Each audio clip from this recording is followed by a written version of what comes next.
ലോക സൈക്കിൾ ദിനത്തിൽ ഒരു പരീക്ഷണത്തിന് ഒരുങ്ങുകയാണ് തിരുവല്ല കടപ്ര നിരണം സ്വദേശി ഗോപകുമാർ.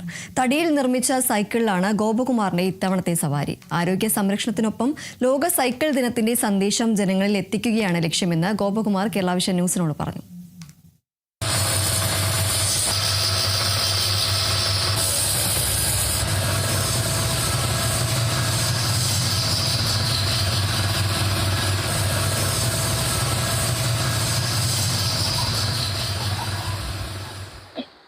സൈക്കിൾ മുക്ക് എന്ന് പറഞ്ഞ സ്ഥലം ഇതല്ലേ? അതെ അതെ. ഇവിടെ ഇങ്ങനെ ഈ തടി കൊണ്ടൊക്കെ ഒരു സൈക്കിൾ ഉണ്ടാക്കിയ ഒരു ഗോപകുമാർ എന്ന് പറഞ്ഞ ആളെ കാണാൻ വേണ്ടിയാ. അത് ഞാൻ തന്നെയാ.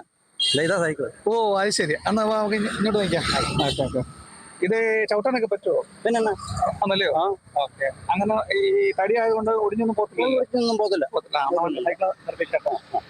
കേരള വിഷന്റെ പ്രേക്ഷന് വേണ്ടി നമ്മളിപ്പോൾ നിൽക്കുന്ന പത്തനംതിട്ട ജില്ലയിലെ തിരുവല്ലയ്ക്ക് സമീപമുള്ള നിരണത്തിന്, അതായത് കടപ്ര നിരണത്തിന് സമീപമുള്ള സൈക്കിൾ മുക്ക് എന്ന് പറഞ്ഞ ഒരു സ്ഥലത്താണ്. അവിടാണ് ഇന്ന് ഈ സൈക്കിൾ ദിനത്തിൽ സൈക്കിളിന്റെ പ്രത്യേകതയുമായി ഈ സൈക്കിൾ നിർമ്മിച്ച ഗോപകുമാരോട് നമ്മളെ വിശേഷം പങ്കെടുക്കുന്നത്. ഗോപകുമാർ, ഈ ആദ്യം തന്നെ ഈ സൈക്കിൾ മുക്ക് എങ്ങനെ പേര് വന്നത്? ഇത് പണ്ട് പഴമക്കാർ പറഞ്ഞു കേട്ടിട്ടുണ്ട്. ഇവിടെ നേരത്തെ കുറേ വർഷങ്ങൾക്ക് മുമ്പാണ്, എനിക്ക് ഓർമ്മയില്ല. അപ്പം പഞ്ചായത്ത് ഇലക്ഷൻ ഒരു ആൾ നിന്നിരുന്നു. അപ്പോൾ പുള്ളിക്കാരൻ്റെ ചിഹ്നം സൈക്കിളായിരുന്നു. അങ്ങനെ പുള്ളിക്കാരൻ്റെ പഴയ സൈക്കിൾ ഈ ആലിൽ കെട്ടിത്തൂക്കിയിട്ടു. അപ്പം അന്ന് മുതൽ ഈ സൈക്കിൾ കണ്ട് അന്ന് മുതൽ ഇതൊരു സൈക്കിൾ മുക്ക് എന്നുള്ള പേര് കെട്ടിത്തു. ഇന്നത്തെ ദിവസത്തിന്റെ പ്രത്യേകത എന്ന് വെച്ച് കഴിഞ്ഞാൽ ലോക സൈക്കിൾ ദിനമാണ്. 2018 ഐക്യരാഷ്ട്ര സംഘടന ഈ ദിനത്തിന്റെ പ്രത്യേകത കൊണ്ടുവന്നത്. ഇത് ശരീരത്തിനും മനസ്സിനും വ്യായാമം നൽകുക, ഒപ്പം തന്നെ പാരിസ്ഥിതിക, അതായത് മറ്റ് പൊല്യൂഷനോ ഒന്നും തന്നെ ഇല്ലാതെ ശരീരത്തിനും മനസ്സിനും വ്യായാമം നൽകുക എന്ന ലക്ഷ്യത്തോടു കൂടിയാണ്. അപ്പോൾ നമുക്ക് ഈ സൈക്കിളിന് ഒത്തിരി പ്രത്യേകതയുണ്ട്. തടിയിൽ നിർമ്മിച്ച സൈക്കിളാണ്. എങ്ങനെയാണ് ഈ തടിയിൽ ഈ സൈക്കിൾ നിർമ്മിക്കുന്നത്? സൈക്കിളിൻ്റെ, അതായത് നമ്മളിതിൻ്റെ ഒരു ഫോട്ടോ ഞാൻ സംഘടിപ്പിച്ച് ഇതിൻ്റെ ലേഔട്ട് നമ്മൾ തയ്യാറാക്കി നമ്മളത് അതിൻ്റെ വുഡ് അതിന് വേണ്ടുന്ന വളവിൽ നമ്മളത് കട്ട് ചെയ്തെടുത്തിട്ട് നമ്മൾ മെഷീനിലാണ് ചെയ്ത് അങ്ങനെ ഇത് ഫിനിഷാക്കി എടുത്താണ്. അപ്പൊ ഈ കാണുന്ന പ്രേക്ഷകർക്ക് ഒരു സംശയം ഉണ്ടാവുമല്ലോ, ഈ തടിയാകുമ്പോൾ ഒടിഞ്ഞു പോവോ ഇല്ലെന്നൊക്കെ ഉള്ളത്. അപ്പൊ അതിന്റെ ഈ എങ്ങനെയാണ് ഇതിന്റെ നിർമ്മാണത്തിലേക്ക് എത്തിയത്, അതൊക്കെ ഒന്ന് വിശദീകരിച്ചത്. ഇത് ഒടിയില്ലെന്ന് പറയാൻ കാരണം നമ്മൾ പ്ലൈവുഡിന്റെ ലെയർ ജോയിന്റ് ചെയ്യത്തില്ലേ എന്ന് പറഞ്ഞുള്ള ജോയിന്റ് ഇതിന് വന്നിരിക്കുന്നത്. അപ്പോൾ ഒരു കാരണവശാലും ഒടിയാൻ സാധ്യതയില്ല, കാരണം സ്ട്രെങ്ത് കൂടുതലാണ്. പ്ലൈവുഡിന്റെ സ്ട്രെങ്ത് പോലെ തന്നെ ഇതിനും സ്ട്രെങ്ത് കിട്ടും, ഒടിയതില്ല. അപ്പൊ ഏതൊക്കെ ഭാഗത്താണ് ഈ തടി കൂടുതലായിട്ട് ഉപയോഗിച്ചേക്കുന്നത്? അത് നമ്മൾ ബാക്ക് വീലിന്റെ ആ ഭാഗം വരുന്നില്ലേ, അത് രണ്ടും ആ പ്ലൈവുഡിന്റെ ഒരു ലെയറാണ് കൊടുത്തിരിക്കുന്നത്. അതുപോലെ തന്നെ ബാക്ക് വരുന്ന ഈ രണ്ട് ലെഗ്.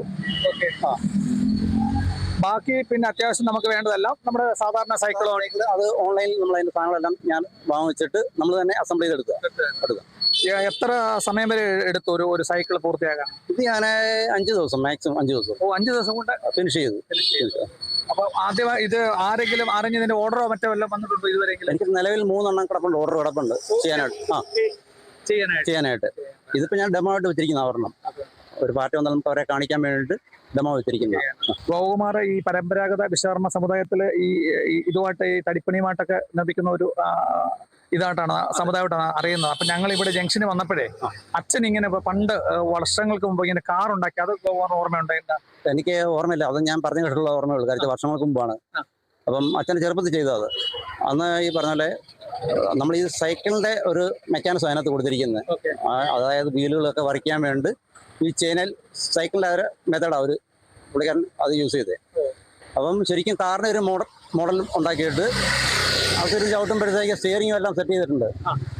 സാധാരണ കാർ ഓടിക്കുന്ന രൂപത്തിലാണ് പുള്ളി അത് കൊണ്ടു നടന്നത്, റോഡിൽ കൂടെ തന്നെ. ഈ പറഞ്ഞ വാഹനങ്ങളൊന്നും വലിയ തിരക്കും കാര്യമൊന്നുമില്ലല്ലോ. അങ്ങനെ. എത്ര വർഷമായി ഈ കുമാർ ഫർണിച്ചർ വർക്ക്ഷോപ്പും മറ്റു കാര്യങ്ങളൊക്കെ ആയിട്ട് ഇവിടെ ഇത് തുടങ്ങിയിട്ട് ഇപ്പം 36 വർഷമായി.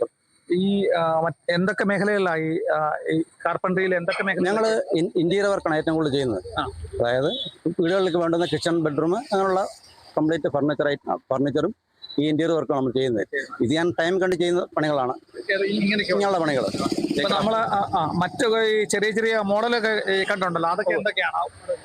അത് നമ്മൾ വീട്ടിൽ, അതായത് കിച്ചണിൽ യൂസ് ചെയ്യാവുന്ന സെർവിങ് ബൗള്, സെർവ് ചെയ്യുന്ന ട്രേ, അങ്ങനെ കുറേ ഐറ്റങ്ങൾ നമ്മൾ ചെയ്യുന്നുണ്ട്.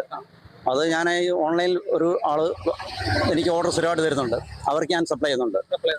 പിന്നെ ഈ കുട്ടികളുടെ ഈ കളിപ്പാട്ടങ്ങളും മറ്റുമൊക്കെ കണ്ടല്ലോ, അതൊക്കെ വളരെയധികം ആകർഷമായിട്ട് തോന്നുന്നു. അത് ഈ പറഞ്ഞാൽ നമ്മൾ ചെയ്തു വെക്കുന്നു, നമ്മൾ സെയിൽ അല്ലാണ്ട് നമ്മൾ സെയിൽ ചെയ്യാണ്. നമ്മൾ കടകളിൽ വന്ന ആൾക്കാർ വന്ന് വാങ്ങാറുണ്ട്. ഈ പള്ളിയുടെ മധുവായി മറ്റുമൊക്കെ ബാക്കി ഏതൊക്കെ തരത്തിലൊക്കെയാണ് ഓർമ്മകളൊക്കെ മറ്റു വർക്കുകളൊക്കെ ചെയ്യുന്നത്? പള്ളിയുടെ വർക്കുകൾ എന്ന് പറഞ്ഞാൽ ഞാൻ ഇപ്പോൾ കുറച്ച് വർഷങ്ങൾക്ക് മുമ്പാണ് ചെയ്തത്. അത് മദ്ബാഹയ്ക്കകത്ത് വരുന്ന ത്രോണോസിൻ്റെ ഒരു കവറുണ്ട് ഫ്രണ്ടി വരുന്നത്, അത് നമ്മൾ 2 പള്ളികൾക്ക് ഇവിടെ അടുത്ത് തന്നെ ചെയ്തിട്ടുണ്ട്. മറ്റ് കുടുംബവും മറ്റു കാര്യങ്ങളൊക്കെയോ? കുടുംബം എൻ്റെ അച്ഛനും അമ്മയുണ്ട്, പിന്നെ സഹോദരങ്ങളുണ്ട്. എനിക്ക് 2 മക്കളാണ്, 2 ആൺമക്കൾ. മനസ്സിനും ശരീരത്തിനും ആരോഗ്യം നൽകുന്ന ഈ സൈക്കിളിനെ കുറിച്ച് നമുക്ക് സൈക്കിൾ മുക്കിൽ തന്നെയാണ് നമ്മൾ വന്ന് നിൽക്കുന്നത്. ഈ ദിനത്തിൻ്റെ പ്രത്യേകതയും അതേ തന്നെയാണ്.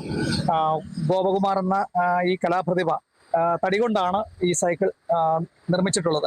മറ്റുള്ള സൈക്കിളിൽ നിന്നും വ്യത്യസ്തമായി അദ്ദേഹത്തിന് ഇത് വ്യാവസായിക അടിസ്ഥാനത്തിൽ ഈ സൈക്കിളിനോടൊപ്പം തന്നെ മറ്റ് ഈ കരകൗശല വസ്തുക്കളൊക്കെ അദ്ദേഹം നിർമ്മിക്കുന്നുണ്ട്.